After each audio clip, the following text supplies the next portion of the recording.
여러분들 살면서 나라가 망한 장면이 한번 여러분 앞에 펼쳐지면 여러분은 어떨까요? 1910년 나라가 망한 어떤 그 시점을 전후해서 많은 사람들이 등장을 해요. 나라가 망하는 이 상황 속에서 어떤 사람들은 땅을 샀고요. 어떤 사람들은 땅을 팔고 있습니다. 그리고 그 부를 창출했던 사람들의 그 죽음은 정말 화려하기 그지 없었고요. 땅을 팔았던 이 사람은 결국 굶어 죽는 너무나도 대비되는 그 모습들을 지금 여러분들은 확인하고 있습니다. 자, 그럼 궁금합니다. 지금 이들의 모습은 또 어떨까? 여러분들 살면서 나라가 망한 장면이 한번 여러분 앞에 펼쳐지면 여러분은 어떨까요? 나의 나라, 대한민국이 망했다. 이건 여러분 상상이 안 가시죠? 근데 어쨌든 그런 일이 벌어진 거예요. 1910년 8월 29일, 그래서 우리는 그날을 경술국치. 경술년 1910년 나라가 치욕적인 일을 당했다라고 해서 경술국치라고 지금 쓰고 있습니다. 자, 그런데 1910년 나라가 망한 어떤 그 시점을 전후해서 많은 사람들이 등장을 해요. 자, 그래서 대표적인 사람 두 사람을 한번 살펴볼까 합니다. 여러분들 질문을 한번 해볼게요. 자, 을사오적 누군가요? 오케이, 이완용. 좋아요. 그리고 늘 여기까지야. 이런 거 보면 이완용이 참 억울할 것 같아요. 아니, 을사오적이면 5명 아니야. 그럼 5명을 기호로 했는데 왜 나만 갖고 그래? 라고 하지 않겠습니까, 여러분들? 설명드릴게요. 이완용, 이지용, 이근택, 권중현, 박재순. 여러분들 역사 속에서 뭐 이순신, 이봉창, 윤봉길 이런 분들 이름을 기억하는 것도 중요한데요. 저는 이렇게 나라를 팔아먹는데 앞장섰던 사람의 이름도 우리는 기억해야 한다. 근데 이완용이 이제 기억되는 이유가 있긴 있어요. 자, 이완용. 그는요, 대단한 인물이었습니다. 을사늑약을 통해서 우리가 1905년 외교권을 강탈당하죠. 그리고 2년 뒤 정미칠조약을 통해서 우리 군대가 해산당합니다. 그리고 3년 뒤 1910년 경술국치, 나라의 주권을 완전히 일본에게 빼앗기게 됩니다. 이 세 사건에 모두 공통적으로 관여한 딱 한 명의 인물이 있어요. 그 인물이 바로 이완용입니다. 트리플 크라운을 달성하신 분입니다. 이쯤 되면 왜 우리가 이완용을 기억하는지 아마 여러분들이 이해하실 수 있지 않을까라는 생각이 듭니다. 자, 이 이완용은요, 경술국치 나라를 파는 그 과정 속에서 일본으로부터 이제 하사금을 받아요. 그 하사금이 15만 엔. 지금 돈으로 환산한다면 약 한 30억이 넘습니다. 자, 근데 트리플 크라운 달성했다 그랬잖아요. 을사늑약, 정미칠조약, 경술국치를 통해서 대략 현재 돈으로 100억 정도의 돈을 번 겁니다. 와, 나라 팔아가면서 정말 엄청난 재테크를 한 거죠. 자, 그런데 이제 이완용이요, 그렇게 돈을 벌면서 뭘 했냐? 여러분 돈 좀 벌었어. 그 돈 갖고 어떤 거 할래요? 아무래도 예나 지금이나 부동산 투자 아니겠습니까? 이때도 그랬나 봐요. 이 이완용은요, 그렇게 판 돈을 가지고요, 바로 땅을 엄청나게 삽니다. 특히 이제 전라도 지역에 그 곡창지대가 많잖아요. 그 곡창지대의 땅을 굉장히 많이 샀나 봐요, 이완용은요. 한 나라가 망했고 그 나라가 망하는 과정 속에서 이완용과 같은 이런 부류의 사람들은 재테크, 부동산 투자 이런 걸 통해서 부를 창출시켜가는 모습들을 우리는 확인하고 있습니다. 그러면서 이 이완용은요, 결국 언제 죽냐면요, 1926년도에 사망하게 됩니다. 근데 이완용의 그 장례식의 모습을 보면요, 와, 진짜 대단합니다. 당시 황제의 그 죽음에 버금가, 아니야, 더 화려할 정도로 엄청난 장례식을 이완용은 가게 됩니다. 안 그러겠습니까, 여러분들? 당시 일제강점기 최고의 실세로서 살아온 사람이니 그 정도 대접을 안 받을 리가 없겠죠. 자, 이완용이라는 사람이 있고요. 이번에는요, 좀 다른 사람을 한번 비교해 보도록 하겠습니다. 바로 이석영이라는 분입니다. 이석영. 아마 여러분들은 이석영 하면 잘 모를 수 있어요. 혹시 이회영 들어보셨나요? 우당 이회영. 우당 이회영의 형이에요. 육형제, 이씨 육형제가 있는데 이씨 육형제 중에서 이석영은 2번째, 그리고 이회영은 4번째. 그런데 이 이석영이라는 이분이 어떤 분이냐면요, 이씨 육형제의 대부분의 재산을 이석영, 이분이 가지고 계신 거예요. 그 이유 중에 하나는 뭐였냐면, 이 당시만 해도 여러분들 양자로 들어가서 그 집을 또 계속 이어가는 그런 문화가 있었거든요. 이석영이 양자로 입적을 했는데, 양자로 입적하고 나서 그 양아버지가 일찍 돌아가세요. 돌아가시면서 그 양아버지의 재산을 이석영이 다 물려받게 됩니다. 그 재산이 어느 정도였느냐? 여러분들 남양주 있잖아요. 남양주에서 동대문까지 걸어오는데 동대문에 도착해야 비로소 이석영의 땅을 벗어났다. 상상을 초월하죠, 여러분들. 게다가 명동 있죠, 여러분들. 명동. 그 명동 일대를 굉장히 많이 가지고 계셨어요. 그래서 이씨 육형제가 소유하고 있는 땅값만 지금 돈으로 환산하면 대략 한 3조 원 가량 됩니다. 어마어마하죠. 지금 대한민국 전체 올해 예산이 한 700조 정도 되는 걸로 제가 알고 있는데 한 집안의 재산이 3조예요. 자, 그런데 똑같이 지금 경술국치, 나라가 망하는 어떤 그 상황이었죠. 이 경술국치 상황 속에서 이완용이라는 사람은요, 나라를 파는 그 과정 속에서 땅을 샀단 말이에요. 돈을 받아가지고요. 그죠? 그런데 이석영은요, 이때 어떤 판단을 하냐면 자신이 갖고 있는 그 땅들 있잖아요. 그 땅을 모두 팝니다. 정반대의 지금 선택을 하고 있는 거예요. 경술국치라고 하는 그 상황 속에서 한 사람은 땅을 사고 있고요. 한 사람은 땅을 팔고 있는 거예요. 그 판 이유는 뭘까? 이들이 이제 회의를 해요. 이슈 경제가. 회의를 해서 집안이 정말 사만갑족, 너무나도 잘 나가는 그런 집안이었거든요. 이 나라에서 가장 최고 명문가 집안이었다는 이야기예요.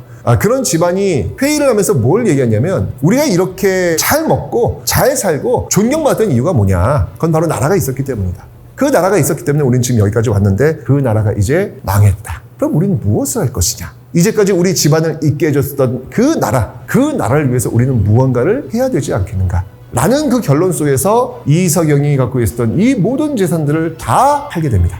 그리고 그들은요, 만주로 넘어가서 다시 땅을 사죠. 그리고 그곳에서 학교를 짓고요. 무상교육을 통해서 잃어버린 나라를 되찾기 위한 독립군들을 양성합니다. 바로 그 학교가 역사를 거쳐가지고 신흥무관학교가 되는 것이고 그 신흥무관학교 출신들이 바로 1920년대부터 독립군의 선봉에 서게 된 것이죠. 그렇다면 이석영의 마지막은 어떻게 되었을까? 이석영은요, 1934년 사망하게 되는데요. 이석영 죽음의 원인은 바로 아사였습니다. 아사의 뜻은 바로 굶어 죽었다는 겁니다. 이게 믿겨지십니까, 여러분들? 그 몇 조 원이나 되는 자산가가 결국 먹을 게 없어서 영양실조로 굶어 죽었다라고 하는 것. 일제가 계속해서 이 이석영을 주시를 해요. 그때 그들의 기록을 보면요, 너무 굶주려서 건강 상태가 악화되었다라고 하는 기록들이 계속 나오고 있습니다.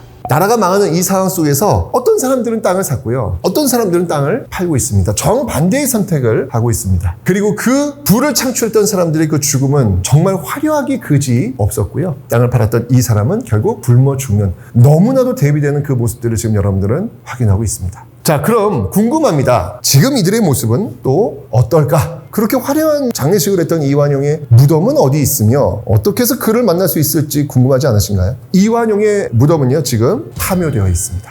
묘가 존재하지 않아요. 여러분들, 1926년 이완용이 죽었을 때 동아일보에 사설이 하나 나옵니다. 그 사설은 이완용의 죽음을 저주하는 사설이었습니다. 이렇게 이야기합니다. 이제 그는 죽었다. 이제까지 일본의 보호에 의해서 그는 피할 수 있었다. 이제까지 돈의 보호에 의해서 그는 피할 수 있었다. 이제까지 권력의 보호에 의해서 그는 피할 수 있었다. 그러나 그도 죽음 앞에서는 더 이상 피할 수가 없었다. 이제 그는 영원히 역사의 법정에 서게 될 것이다. 그는 이제부터 벌을 받는 것이다. 라고 하는 사설 속에서 이 이완용에 대한 역사적 평가가 시작이 됩니다. 그러면서 여러분들, 이 이완용의 무덤이 있었거든요. 그 무덤에 어느 날 가면요, 식칼이 꽂혀 있어요. 상상 초월한 일들이 벌어지는 거예요. 나라를 팔아먹은 사람들의 어떤 대가, 그에 대한 어떤 그 분노, 이런 것들이 이런 식으로 표출이 되었던 것이죠. 결국 그 집안에서 도저히 이완용의 무덤을 간수할 수 없겠다라는 판단이 들어가지고요, 아무도 모르게 어디로 갔는지도 몰라요. 깨끗이 도려내가지고요, 파묘된 상태, 알 수 없는 상태로 남겨져 있고, 그리고 지금 여러분 잘 알고 있겠지만 역사 수업 시간에 을사오적 누굽니까? 라고 했을 때 이완용이요 라고 불려지는 사람으로 나오고 있습니다.